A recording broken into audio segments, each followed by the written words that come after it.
Ilaiyaraaja 50 years 50 வருஷம் ஆயிடுச்சு இசையமைக்க வந்து. இளையராஜா 50 அப்படின்னு ஒரு சாதனை அப்படின்னு அதுக்கு விழா எடுக்கிறாரு ஸ்டாலின். பொதுவாக பார்த்திங்கன்னா சினிமாக்காரங்கள்லாம் முதலமைச்சரை கூட்டிகிட்டு வந்து தான் விழா எடுப்பாங்க. கருணாநிதி இருக்கும்போதெல்லாம் அப்படி தான்.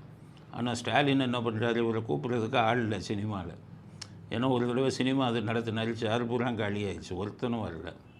அதனால் இப்போ என்ன பண்ணார், ஒரு வேலும் நம்மளை கூப்பிட மாட்டேங்கிறான், நம்மளே பரவாயில்ல அவங்கள கூப்பிட்டு விழா நடத்துவோம். இளையராஜாவுக்கு 50, இளையராஜா 50ன்னு சொல்லி இளையராஜாவுக்கு ஒரு விழா நடத்திடுவோம் அப்படின்னு சொல்லி இந்த விழாவை நடத்துகிறோம். சரி, விழாவில் பார்த்திங்கன்னா எல்லோரையும் முன்வரிசையில் உட்கார வச்சுருக்காங்க. இன்பநிதி என்ன பதவியில் இருக்கார்.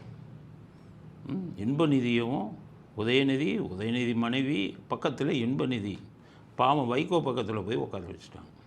வைகோ பாவம் 40 வருஷம் 50 வருஷம் அனுபவமானவர். ஒரு 20 வயசு பையனை பக்கத்தில் போய் உட்கார வச்சுட்டாங்க.